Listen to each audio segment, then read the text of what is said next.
When we wake, hear the birds and see the sun.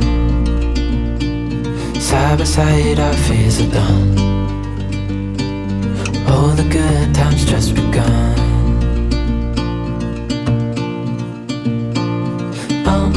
We know what we have, let's hold on tight. Found what we're looking for in life. Call us crazy, but things are finally right. With you and I, the future is bright. Oh, you and I, we got it. Oh, we don't need no more. Oh, even in the hard times, you and I can weather any storm. Before I sleep, hear the crickets, see the moon. Side by side and through and through.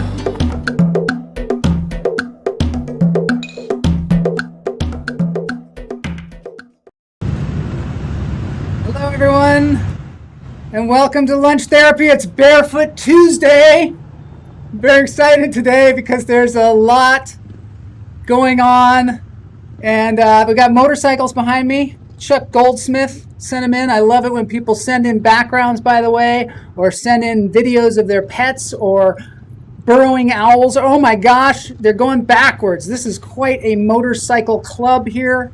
Love the bunny riding a unicorn. Yeah, I just slipped that in at the last minute. Thank you very much. I took a long time finding that GIF. This is, I don't know where Chuck is. Maybe he's looking off his balcony. I don't know, but he sees these incredible motorcycles. It reminds me that Jeff Lowman is going to be doing a whole tour of Thailand on a motorcycle in June. Well, it is, what? Today's not June yet, is it? No, today is, let's see, what's the first day of May is called May Day, right? Maybe this is May done. May done. Yeah, so, oh yeah, Vernus is in Paris. Is that possible? I just talked to you and you were in Venice, California. Wow. I'm glad you made it there. I hope it's nice. Wee. Let's see who's here. It's therapy time. Yeah, I need some therapy. I don't know about y'all. I'm getting as much therapy as I can. Jose, it's so great to see you. I have this shirt on. It says, I love hummingbirds. I think that's what this symbol is at the bottom, hummingbirds. I love hummingbirds. Maybe somebody can tell me, somebody who speaks Korean, I think it is, maybe. Holy J. Patterson. Yeah, we all need some therapy. That's what we're here for.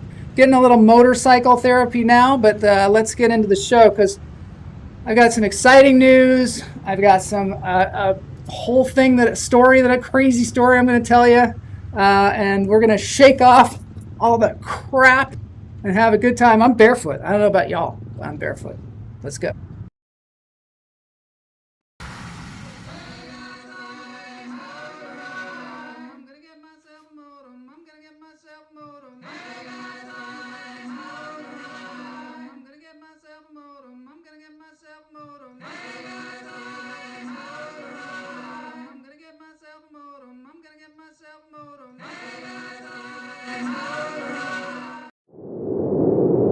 Oh yeah, I got some Hydrox here. Not Hydrox, not like the cookies, the rip-off of Oreo cookies, Hydrox. Or maybe Oreo cookies ripped off Hydrox. I don't know, but this is neither. This is a Hydrox, one of the near relatives of the elephant, believe it or not. Yes, CeeLo. All right, it's great to see you, CeeLo. We're gonna, have a really good time today. I've got a whole new segment that I'm going to show you. We're going to breathe, and I'm going to announce the guest for Friday, which I'm very excited about. Hoi CeeLo, hoi Gnell, Howard. It's great to have you all here. We're keeping our head on straight. I got a hat on today. It says my name. Yeah. All right, let's everybody say hi to CeeLo, and let's start breathing. Say goodbye to the Hydrox, eating some Hydrox. Do they have Hydrox anymore? I don't know. They have Hydrox. All right, we're gonna breathe. I'm out in front of the tree. In through the nose, out through the toes. Oh my God, there's some good news. Let it go. Just Jay, comedian, her wrist is pain-free for the first time in, I don't know, what, 8 months or something since she fell down there in Texas. She fell down on the tile. I don't know about that there, Texas. Wrist is pain-free. Let's celebrate. If I could celebrate with some applause, I would, but my button deck, where I usually do the applause, is kaput today. That's German for broken. In through the nose, out through the toes. Hold it. I have a great picture to show you. Let it go. Let it all out, all the way. And then go ahead and breathe normally. Hello, CeeLo, hello. Hello, CeeLo, hello. All right, now I like that. Community, that's what this is all about. It's all about community. It's all about animals. It's all about super fun stories. You just have me today, just me and y'all. But I got some great stuff planned. Got a fantastic guest on Friday. I want to show you, before we move on, I want to show you this picture that my brother sent me. My brother Dave sent me this picture. He said he felt somebody was watching him when he was in the backyard. And he turned around and saw this. This is Fozzie, the dog, and Kinks checking him out, just looking at him in a longing kind of way, like we wish we could be in the backyard too, but we're not. So that's kind of fun. I wish I could make that bigger. Oh, I can. Woo, there they are. I love it when dogs and cats get along. My cats, Kamala will attest to this, our cats do not get along. They're not even different species. So cute. Why don't they let them outside? Well, Kinks went outside and got himself all messed up. So I can see why they don't let Kinks outside. That's for sure. All right, so let's, we're now moving on. We're going to take one more deep breath because I lost count in all the excitement, as Clint Eastwood would say. Dave's not here, man. I know. Where's Dave? Probably working. In through the nose, out through the toes. My brother's a physical therapist. He helps people get along in life. He's an actual therapist, unlike me. I am an unlicensed therapist. I am not a therapist at all, but I like therapy. So here's some more animal therapy coming your way. It's from Jeff Lowman. I don't know what, who knows what's going on here. There's some weird stuff going on. I think one of my things is not working, but I can't fix things right now. Hopefully y'all can hear me. You tell me if you can't hear me, you can't hear me. All right. I think you can. So there's a caterpillar. This is brought to us by Jeff Lowman all the way from Thailand. Jeff Lowman, I don't know if you know this, but I told you at the top of the show, in case you weren't here, Jeff's going to be traveling Thailand on a motorcycle. Some people call it a murder cycle, so I hope it's, hope it's not dangerous. That's what I'm hoping. Hope he wears a helmet. What the hell is that? Somebody in the chat room said, I hear you knocking, but you can't come in. Yeah, that's cool, isn't it? This thing, it's a caterpillar. We're doing a lot of backwards stuff today here. This is a backwards show. Here he goes forwards again. That is not a caterpillar. Hey, that's just your bias, caterpillar bias, I guess. But it is a caterpillar, and it's a darn good one, too. I'm not going to mess with the technical things because whenever I do that, it gets worse. It gets worse. Hopefully, I'm going to be having some help. Boney is getting someone to help him, and that will be happening soon. We're going to try and do like a more advanced lunch therapy coming up, but not today. Today it's just me and Boney. Dave not here. Man, Dave is not here. I don't know why Dave is not here. Tiny bunny in a fur coat. Let's see what else Jeff has. It's a toad. Oh my God, it's a toad. And I got super small down here. Sometimes you just don't want to walk anymore. So big. Wow. Sometimes you just don't want to walk anymore, is what the toad says. Well, that's what Jeff says the toad says. That's a thing that humans do. Posing, it's a model frog. Model toad. Humans, we tend to talk for animals because, a lot of times the animals can't speak our language. They speak their own language, so we will talk for them. You just don't want to walk anymore. Sometimes you don't want to walk anymore. I think being a toad might be fun. Yeah, isn't that a great toad? Thank you, Jeff Lowman, for that toad. Model toad. Love that. All right, let's get on with this. What is lunch therapy? Lunch therapy is your escape hatch.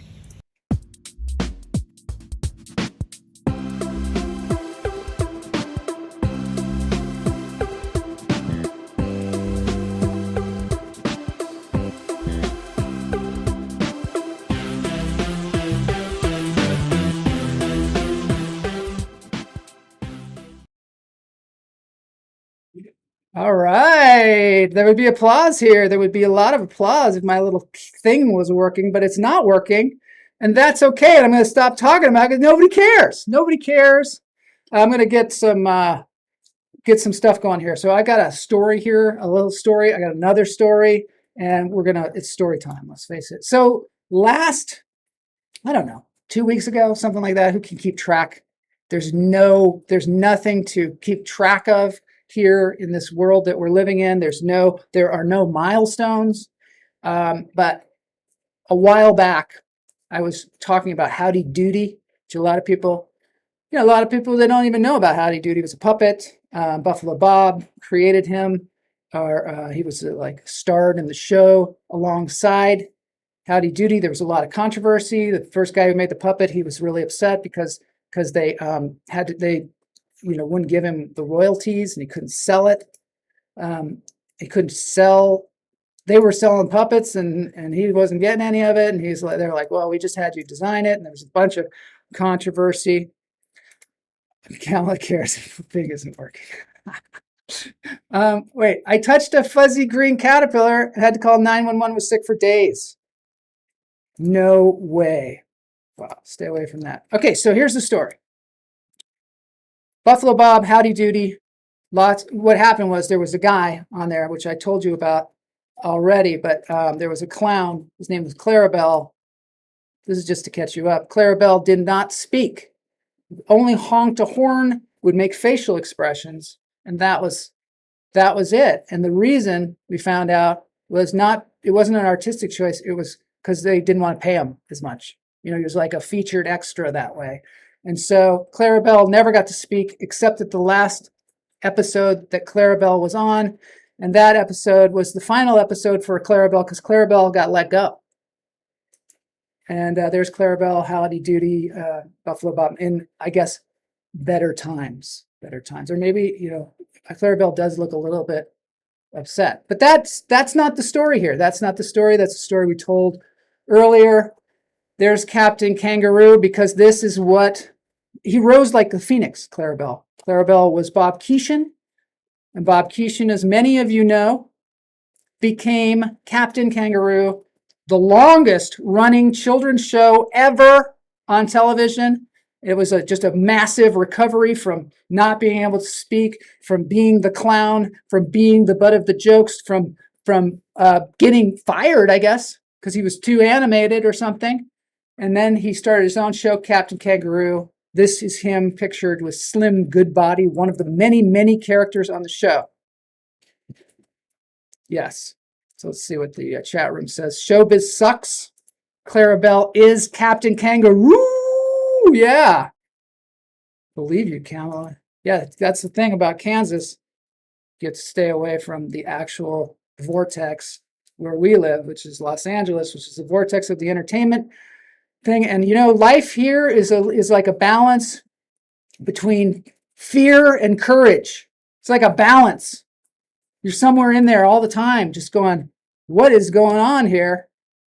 But this is a story about somebody else who prevailed, who got their creative thing on. This is someone I would call shoulders. I have a segment called Shoulders of Goofiness, and this is definitely, these are people flying their freak flags and learning how to make it into a business and make money. And this is the big reveal here.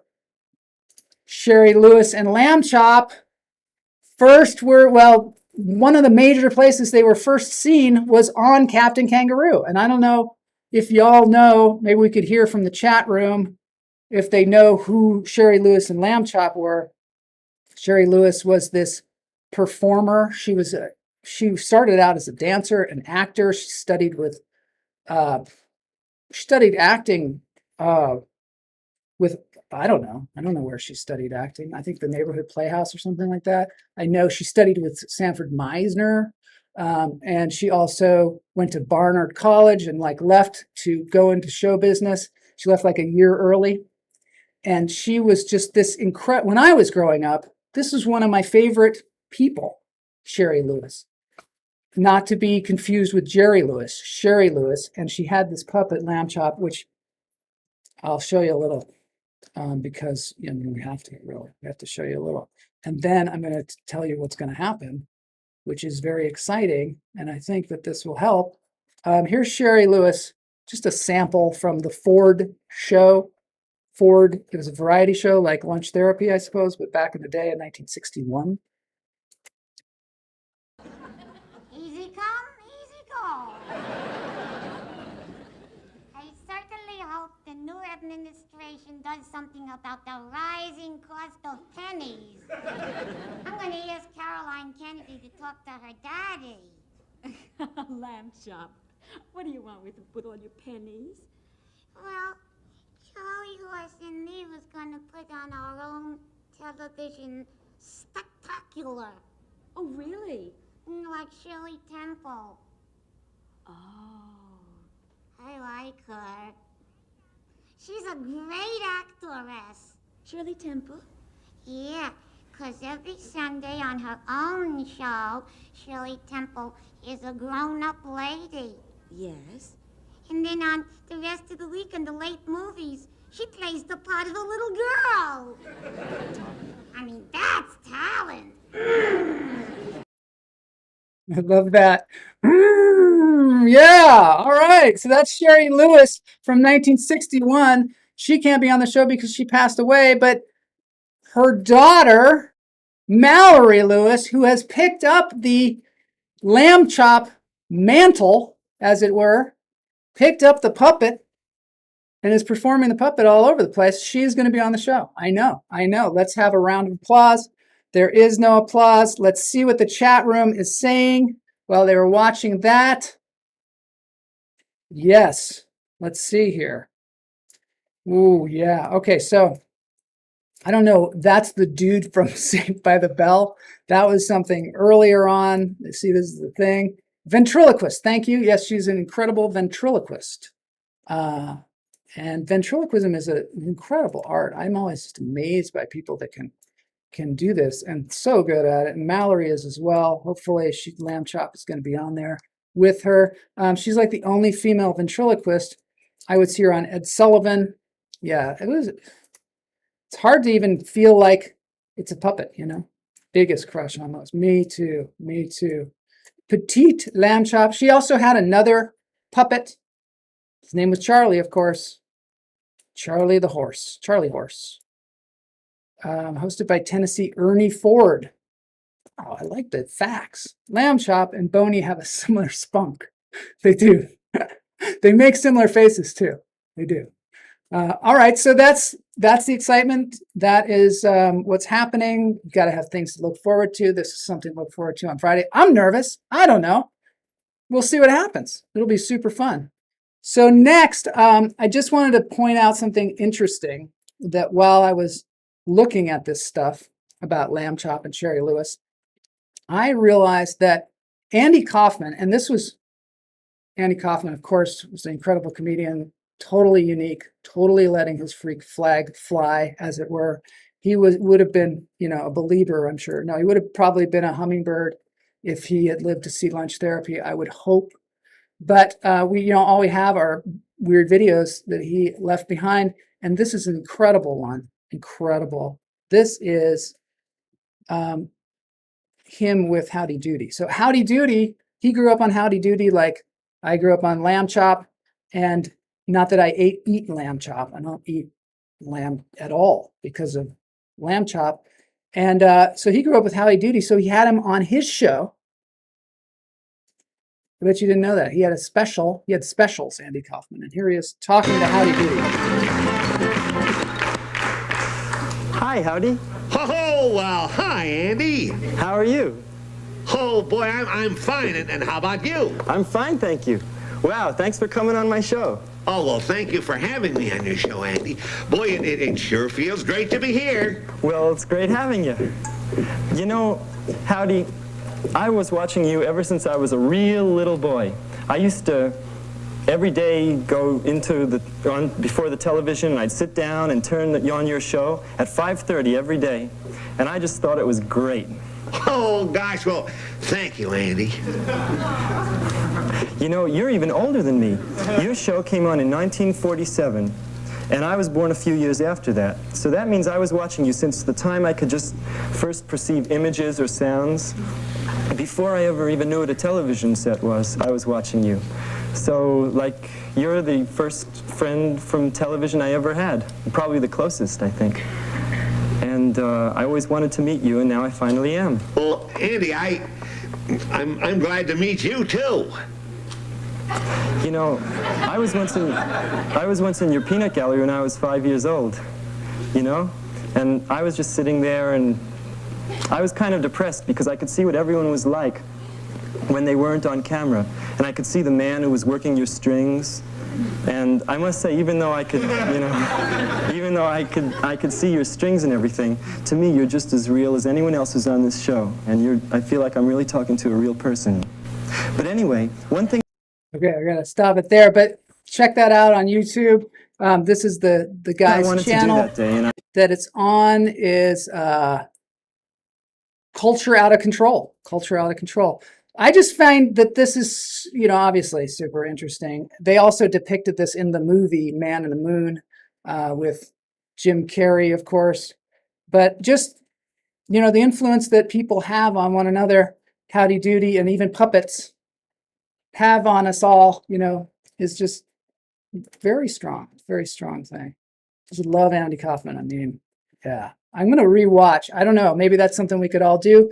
Rewatch Man in the Moon, which is great. There's also that incredible documentary about Jim Carrey when he was working on Man in the Moon, which is awesome. But yeah, it really comes out in this, how authentic and how genuine and honest he actually was when people are thinking, a lot of times he's kind of putting something on, putting on a caper, putting you on, when a lot of times he's just being sincere. If you listen to the people laughing during this thing, they don't know what to do. And also the way he looks at the puppet reminds me also of the way Sherry looks at Lamb Chop when she talks to Lamb Chop.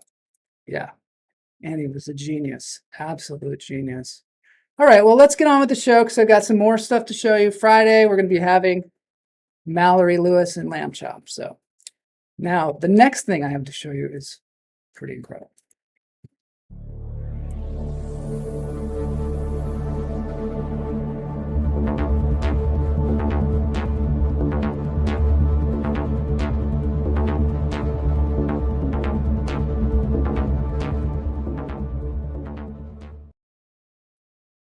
All right, so this is a rabbit. Love the rabbits. I don't know about y'all, but big fan of rabbits. This is a rabbit eating a leaf. Just something that I thought maybe you might all enjoy. I know I do. When I was a kid, I had rabbits. We had about 3 rabbits. The first rabbit that I got was on Easter. My dad gave us a rabbit, which was pretty cool. I always wanted to have a horse. When I had a friend when I was little, her name was Pam Cobb. She had horses. I would go over there. I would help her take care of them. Just loved the horses. it's kind of like, I've never had a horse. And if I never get a horse in my life, it'll be my Rosebud, right? Like Citizen Kane with his sled when he remembers back to that time, that kind of seminal moment of joy. Perhaps that will not be my fate, and I'll get a horse someday, or at least I'll maybe hang out with horses. I think I got to make that a mission. But anyway, one morning, Easter morning, we wake up, and we're used to like looking for eggs, Easter eggs, things like that. And on the dining room table is this like hutch cage with a rabbit in it. We thought, hey, it's got to be fake, right? It's got to be a chocolate rabbit or something like that. Thank God we didn't think it was chocolate, because if we would have like tried to take a bite out of it, it would have just scratched our face right off of our head, because it was vicious. That was a vicious animal. And I think, let me show you another nice cuddly rabbit. I think it was a vicious animal because my dad got it. He didn't go to a pet store, I don't think. I think he went to a butcher, and they had live rabbits there. And he basically saved this rabbit from certain doom, ending up on some French person's dinner table. I don't know, maybe for Easter, who knows? But no, he ended up on our dining room table. We loved him. We could not think of a name. We, like kids, if you don't think of a name immediately, the animal ends up having like 15 different names. So it had like 15 different names. We would let it go in the backyard, and it would run around. And then we'd be like, we don't know how to have a rabbit exactly, because we never had one before. My parents never had them before. We didn't grow up on a farm or anything.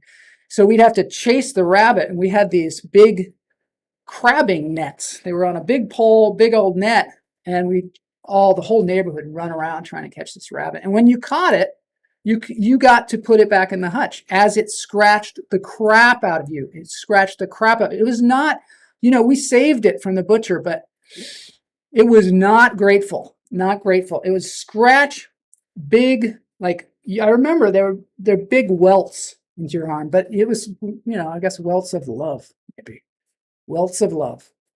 It's a new band coming out, Welts of Love. So I don't know. If we got him back in the hutch, I had a bond with this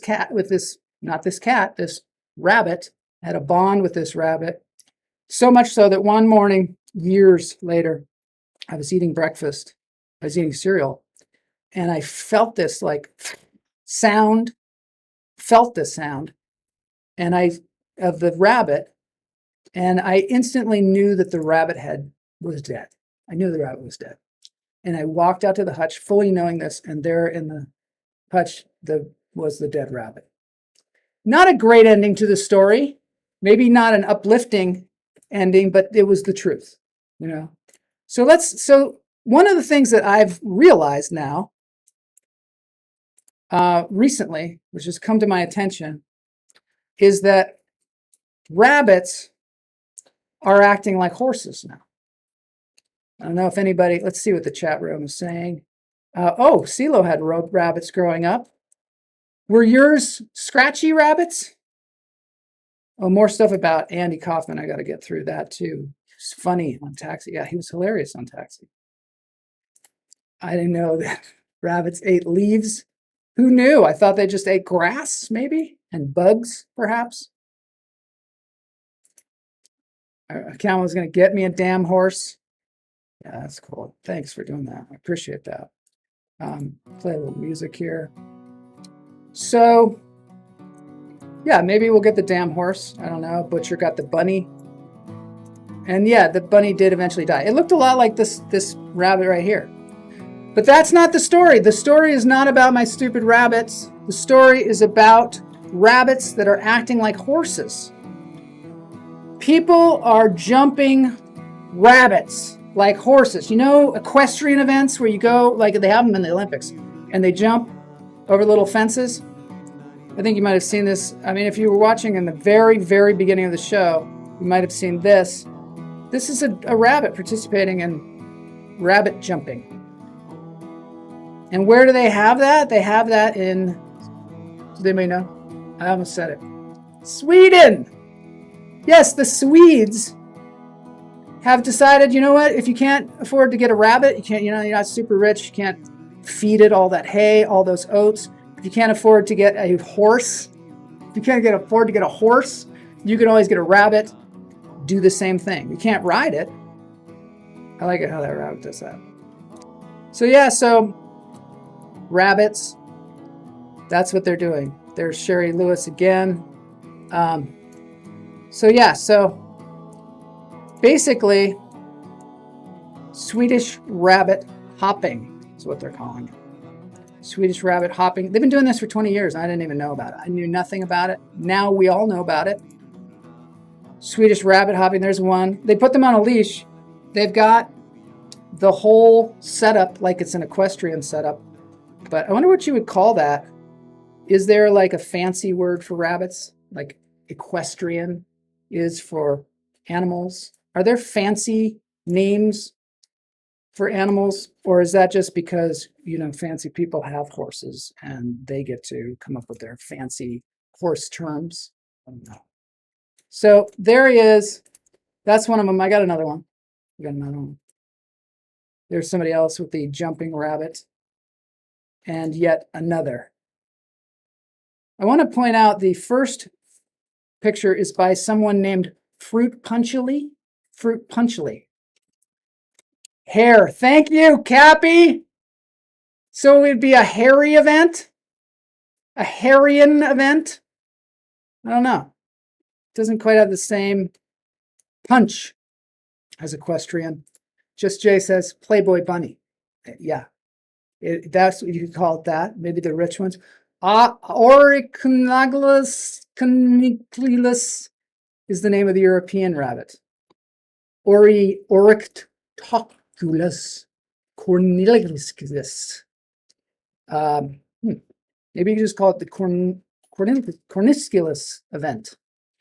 All right, so as promised, we are going to now have a crazy ass story. This is a story like something you've never heard before. I don't know if you've heard of this person, but this is a brand new segment for the show. I don't know why I'm yelling. I've been yelling the whole show. I think it's because my microphone might not be working. I'm not sure. AC Lorenzo says cunnilingus. Well, cunnilingus. Yeah, I don't know if it's appropriate, but it's catchy. It's catchy. I don't think it could be an Olympic event. Well, maybe it could be. Maybe cunnilingus could be an Olympic event. It probably wouldn't have anything to do with rabbits. My mic is working great. Thank you. All right, so let's get on to the historical paranormal, because I'm going to need a mic to tell you about this, because this is just astonishing. Terry Hoffman. This is going to start with Terry Hoffman. I don't know if you remember Terry Hoffman from a couple of weeks ago. There was a very, very scary story. Let's see. Cuniculus. Anyway, there was a very scary story about Terry Hoffman that I couldn't even complete. I couldn't even complete the story because I got too scared. Boney was here. We were talking to each other about Terry Hoffman. Terry Hoffman was essentially a person who could see this this plane of existence where all history was there. It's called the Akashic plane, or at least she thought she could. She could see the Akashic plane, so she could see past, present, future history of the entire universe, and she could just go into these meditative states and see this stuff. I'd never heard of the Akashic plane, and she's iffy because a lot of her followers committed suicide. I just told you about one of them, but a lot of them committed suicide and then willed their money to her. So I don't know how, she might have been good at what she did. Let's see what's happening here. That's the acting sex cult lady. This is the lady who Boney and I were talking about. If you go back to the episode, basically she got really into meditation and she could see things. She would see different people from the past would come and talk to her, like Jesus.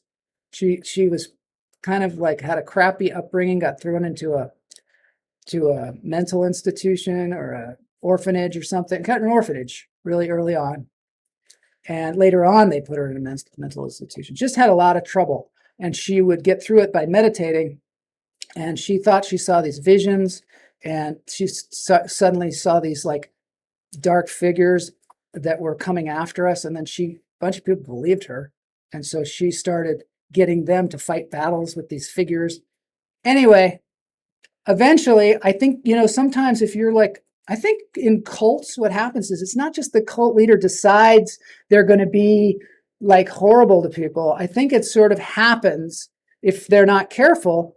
The cult members and the cult leader together create this very toxic environment. And I don't know, I'm not here to judge, but according to the internet, Terry Hoffman's friends, some people that were big followers of hers just committed suicide and then gave away all their money. But that's not what we're talking about today.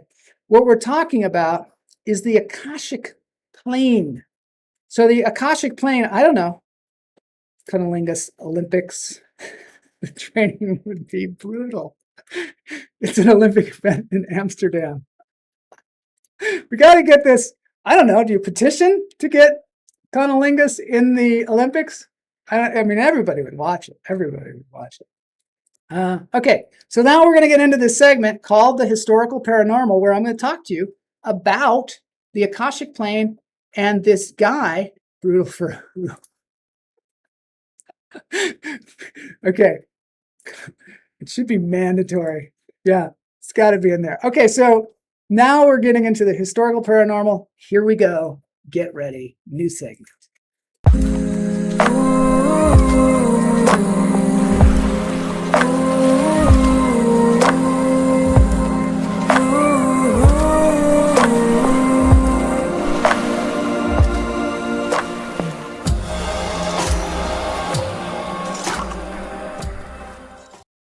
So we're back to the same place. I got the chat over there though, which is kind of fun. And I got this weird, like where a person would be if I had another person in the show. But no, it's just me today. Just me and y'all doing the lunch therapy thing. We're going to get through this therapeutic portion here. This is the guy that I want to talk about. His name is Edgar Casey. Edgar Casey. Anybody in the chat room know who Edgar Casey is? Let's see. I don't see anybody knowing. This is great because I can see the chats. I don't have to, Boney doesn't have to put them on the screen. They're already there.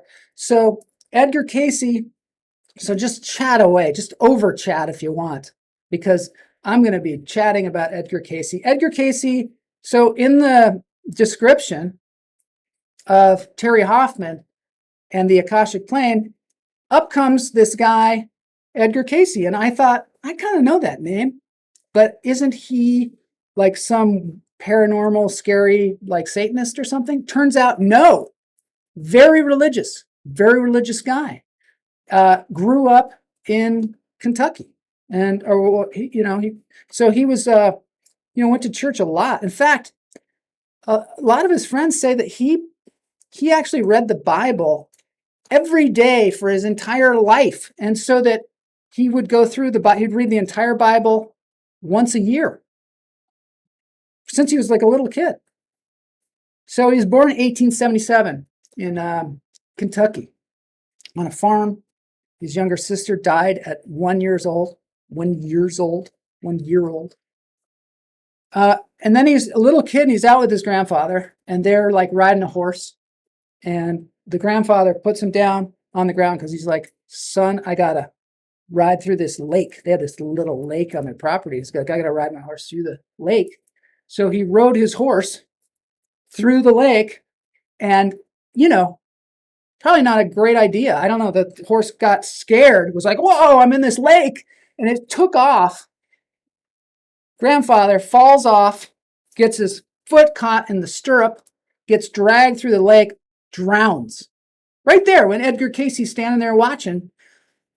His grandfather drowns. But it's okay, though, because Edgar Casey would then go out to the barn, and there was his grandfather, like the ghost of his grandfather.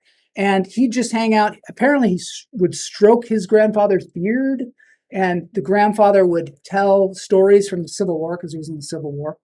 I don't know what kind of stories those were, but it was and Edgar Casey knew his grandfather was a ghost because if he looked really hard, he could see through him.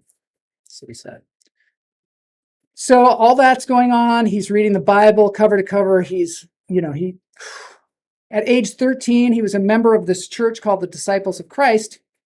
And he went out into the woods to reread the story of Samson and the vision of Manoah. I don't know if you know this story. I mean, if you'd read the Bible like every day for your entire life, you would know this story probably. But Manoah was this guy who had a wife who was apparently nameless because they don't say her name apparently in the Bible. I mean, this is the thing with women in history. They just forget to say their names sometimes, forget to give them credit for things. But I digress. So she apparently had no name, but she was barren.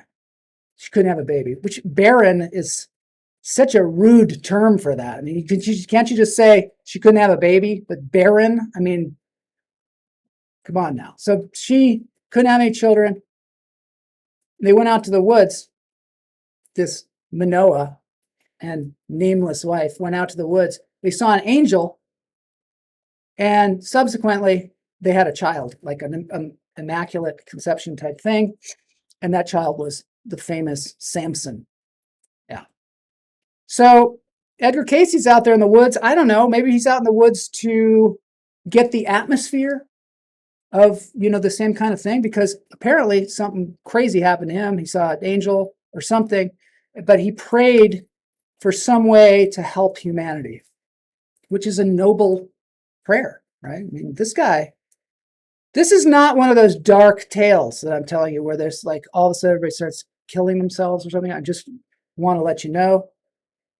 Beard stroking is his ASMR. Yeah. So you can see a lot of that on YouTube where people stroke beards in ASMR style.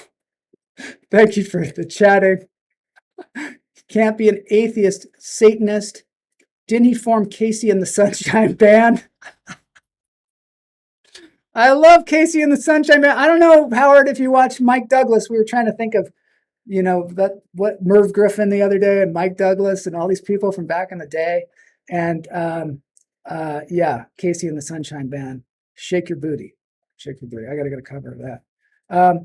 You can't be an atheistic Satanist. Yeah, you can't be an atheistic. I guess you're right. I guess that makes sense. Well, you'd be righteous to be a Satanist. Friend of Aleister Crowley. That's who I thought of when I thought of Edgar Casey. That's Aleister Crowley is who I was thinking of. Is he a Satanist? Good question. Very esoteric, psychedelic. Bumper. Oh, thank you very much. That's very nice. I don't know if I'm reading the chats backwards. Who knows? But I'm trying to stay on the story. So here I go. Chat away. I'm going to get through this thing before the end of the show. And it's super interesting. So he goes out to the woods. He prays for a way to help humanity. And he's actually very, very earnest, I think. And I'm not talking Ernest goes to camp or anything like that. I mean, he is a very earnest person. I think the world needs more earnest, thoughtful people. But he wasn't so good in school. So he's in school, and now he's, prayed for this way to help people. And he can't keep up. I mean, he got kicked out of class one day for spelling cabin wrong too many times. They're like, can you just spell cabin? It's C-A-B-I-N. And he's like, C-A-B-O-N? And then they're like, no, could you imagine the teacher, what you'd have to do to get kicked out of class for spelling cabin wrong too many times? He's like, so K, you'd have to be like you were messing with them or something. K-A-B-I-N? No. C-O-B-O-N? Just get out. Get out. No, I'm not even going to let you try it again. Or maybe he was supposed to write, I will not spell cabin wrong. And he was supposed to write it on the board like multiple times. Kept spelling it wrong. And they're like, just go. Come back tomorrow. So eventually, after 8 years of school, Edgar Casey had to quit school because his dad, his dad, Leslie Casey, his dad liked people to call him Squire. Yeah. And to me, Squire is like, if you're a if you're like a knight, you have your squire, and that's like a footman, right? But to them, squire meant something completely different. And I looked it up. There's another definition. It's a man of high social standing who owns and lives on an estate or a rural area, especially the chief landowner of such an area. So that's what he wanted to be. To me, squire was like the squire shop. When I was growing up in Seattle, we had a thing called the squire shop, and that was where you got your painter pants and your buckleback jeans. But that's totally irrelevant. But that was my introduction to the word squire. I don't know if y'all had a squire shop. Let's see. He was traumatized. A little segue from cunnilingus to St. Okay, so this is Gertrude. So Gertrude, so he had to go work on the farm. Farm wasn't doing too well. His dad just wanted him to call him Squire. That's all he wanted. It's not a lot to ask, really. So he met Gertrude, woman of high social standing. She was, kind of like a squire. And so he fell in love with her. She fell in love with him. She was of a different kind of status. He had to find a better job. So he and his dad, they moved into the city. They went out and they started to become traveling insurance agents. And that was cool because you can make a lot of money selling insurance. Everybody knows that. But you can't if suddenly you lose your voice. So that's what happened. Edgar Casey lost his voice. And he couldn't sell insurance. He was all messed up. And it sounded like a frog. I don't know what it sounded like, but it wasn't like he couldn't talk completely, but he just wasn't selling any insurance with that voice. And so he had to do something. And he went and he learned photography and became this wonderful photographer. But still, he needed that voice. He still needed, because he needed to talk about his work or sell the work and do that. And a marvelous photographer. So it was probably a good thing he lost his voice because he found photography.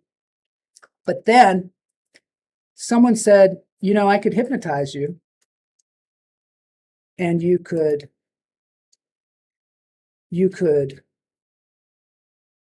speak again. Looking at I'm your boogeyman. AC Lorenzo, I like that. I'm your boogeyman. So he was like, hypnotized? What? You hypnotized me in my voice? What? So he went to see this hypnotist, and the hypnotist, rather than, just hypnotizing him, he taught him to hypnotize himself. So Edgar Casey hypnotized himself. And as soon as he became hypnotized, he said, and he's like laying there on his couch, hypnotized himself. And he says, I see the body. I see the body. Which sounds scary, right? Sounds like a scary thing to say. But actually, he was seeing his own body.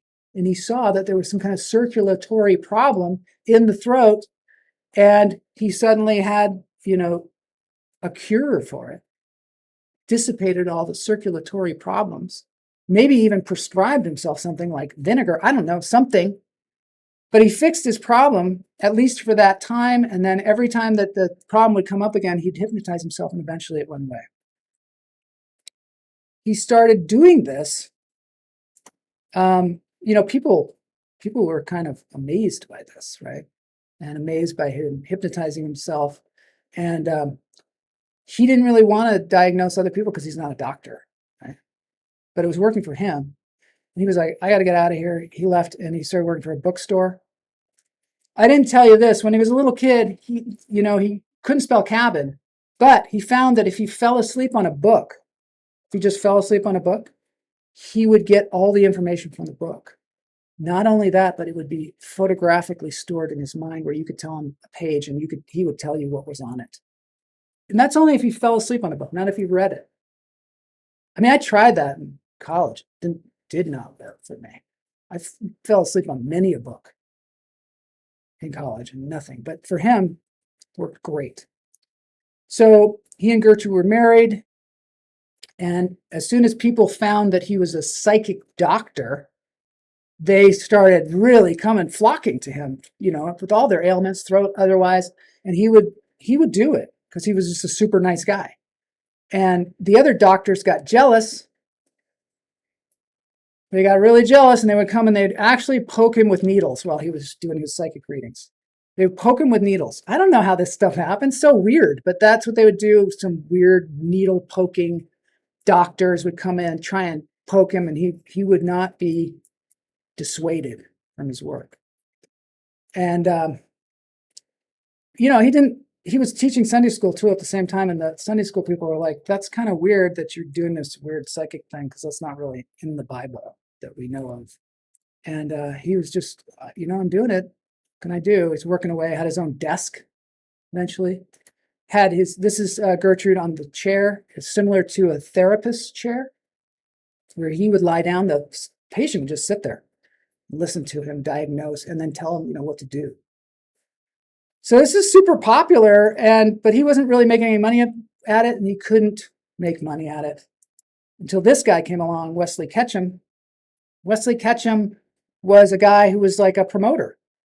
And he said, hey, yeah, I know what you're thinking. You're thinking, did Wesley Ketchum invent ketchup? And the answer is no. That was Henry J. Heinz. He, from Pittsburgh. Just want to put a little plug there for Henry J. Heinz. Anyway, so no, Wesley Ketchum was a promoter, started advertising, got this big article made. He was like a publicist. And all of a sudden, all kinds of people started coming to him. And he didn't want to take money still, but then the dad came in. Remember the squire? The squire would come in and he would conduct the readings.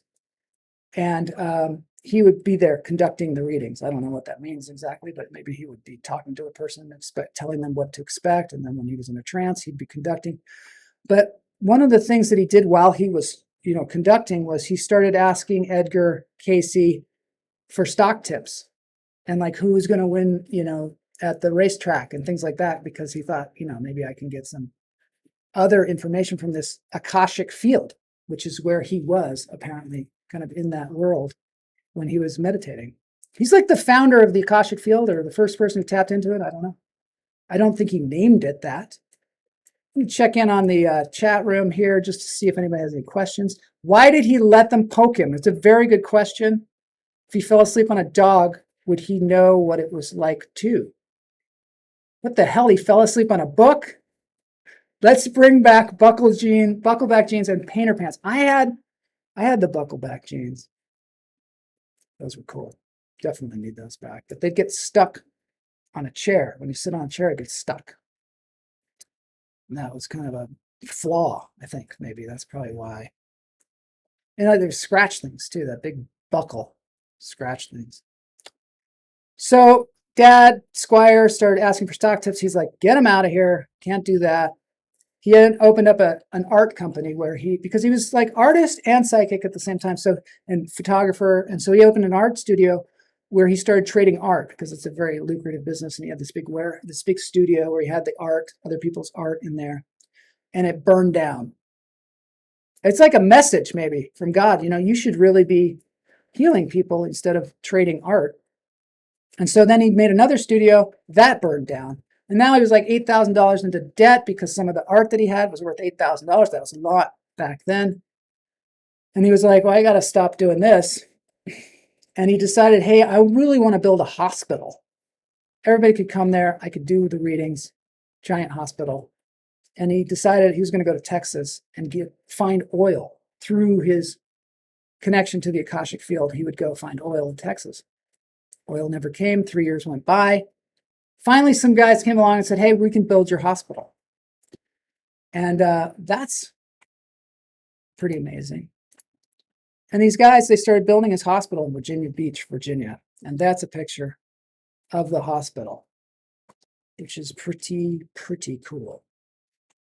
That he got this hospital built by these guys. But, right at that time, he also foretold something. He foretold of the stock market crash. And that's what happened. Like 3 years into the hospital, they had to fold it. Maybe from the stock market crash, maybe not. The guys who invested in it, they didn't really lose a lot of money in the stock market crash. Maybe because they had this incredible advisor. But also at the same time, he realized one day he's in his hypnosis, he's doing his thing, he's helping somebody, and the person started asking him about their past lives. And he just started telling them just like that. This is what happened. You were, people are always famous people in their past lives. So he's like, you're the king, you were the king of Egypt or whatever. And then he got really confused because he saw these visions of people's past lives. He said when he went into the Akashic field, it would be like this tunnel of light, and he'd hear all these voices and see all these things and see all and learn things. And he described it as a subtle sea of fluctuating energies from which all things arise. Atoms, galaxies, stars, and planets, living beings, consciousness. This 0 point, is what he says, 0 point Akashic field is the constant and enduring memory of the universe. So here he is tapping in this stuff, and he's like, why didn't they ever tell me of this in the Bible? I've read it 55 times, never saw anything about that. He started rereading the Bible in that light. And that's when he became, at 46 years old, decided, I'm going to be a full-time psychic. And by then, Virginia Beach Hospital was built, and then it went away. In 1928, it was built. It was still there. It's still there. Yeah. The first doctor that they had at the hospital before its demise, his name was House, Thomas House. And that's when I'm like, oh, that's, how they named the TV show House, right? That's the guy, Hugh Laurie, right? No, it has nothing to do with it. It has nothing to do with it. But the hospital was built, but they couldn't keep it running.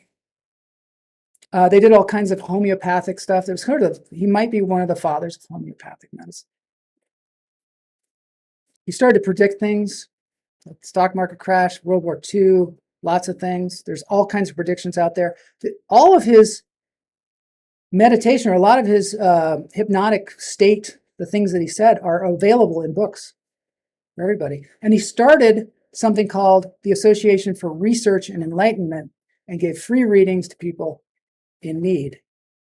And of course, he was arrested. They arrested him for fortune telling. I didn't know that was illegal, but apparently in his time it was illegal. And let's see, Camel says, sounds like the metaverse. Heinz Ketchup, Wesley Ketchum, invented the show Ketchum Rising Star, hosted by Danny Terrio. So true. So true.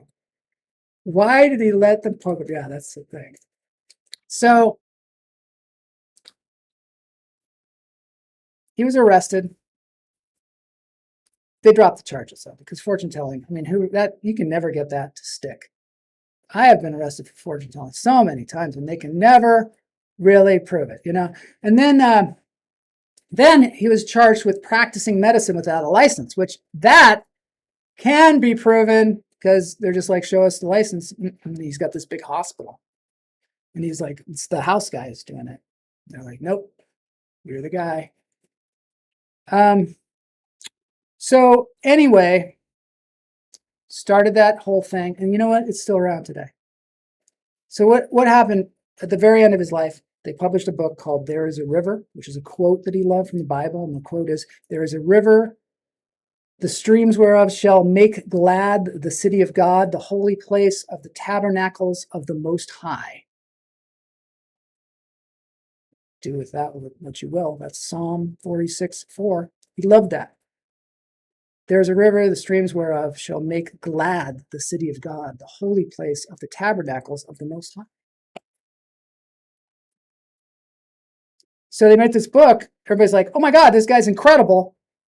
People started flocking to him.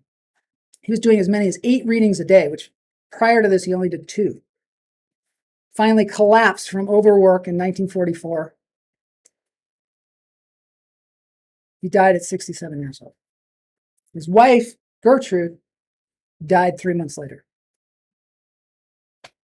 The story ends with death, but it's kind of uplifting still, because this guy helped so many people. He left over 14,000 documented readings.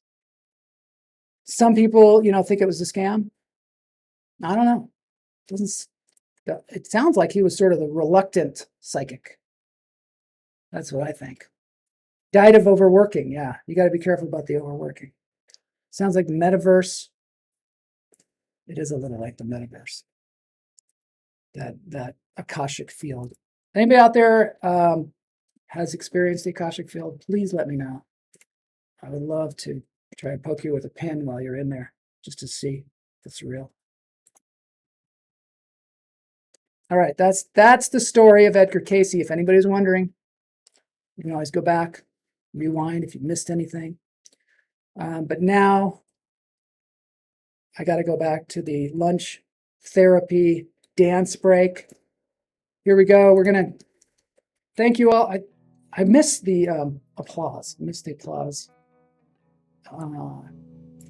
If I could, I would put applause at the end of that story, because not for me, but for Edgar Casey, because pretty cool guy. I don't know what's happened since then with the institute that he came up with. It's there. There's a website. Check it out for sure. There's some applause. Some wild applause. We got a lemur behind me. Okay, we're going to listen now to the Time Travelers.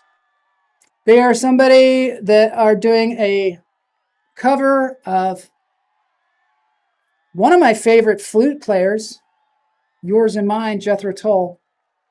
Dance break coming. Why are they feeding the animals candy wrappers? I don't know.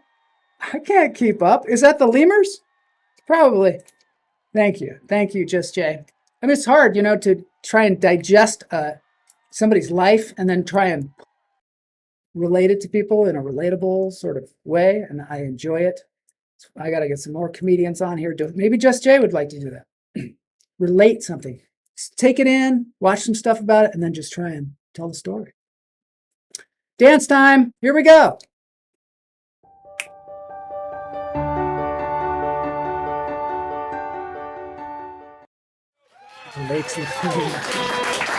There you go. Now for some real Jethro Tull. Time Travelers. Sitting on a park bench.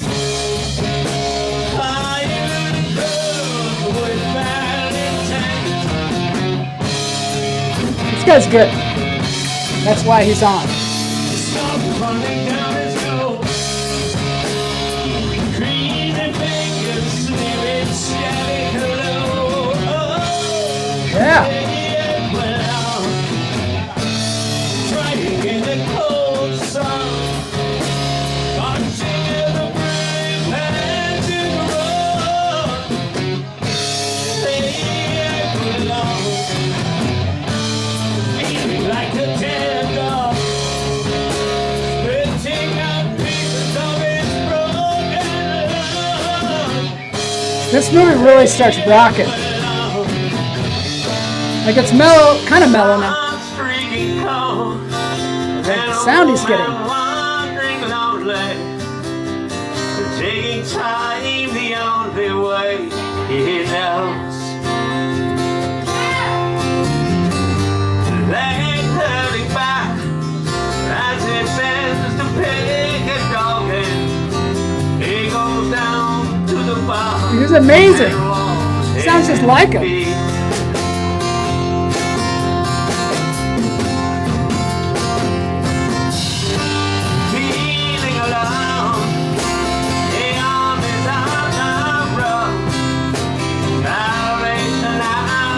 Represent the doctors. Welcome back. No. Oh no.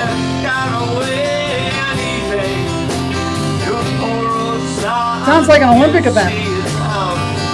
Coccyx. We go along with the cunnilingus. Here we go. I wonder if Clam Chop will dance.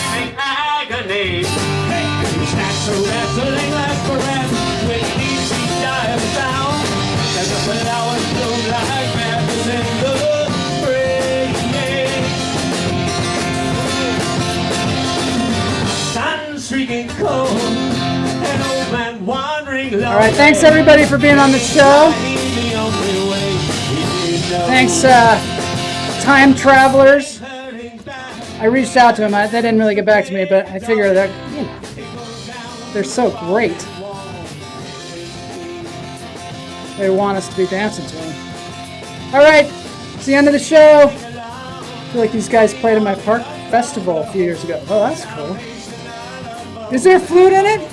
I don't think they got a flute. That'd be crazy if they pulled out that flute. Let's see what happens. It's a good point.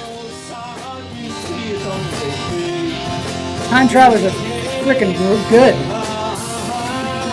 I hope they don't make me cut this out of the video. I don't think they will. Let's see what happens here.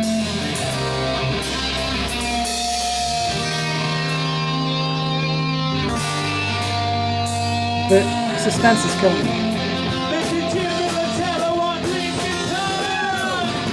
Now he's introducing me.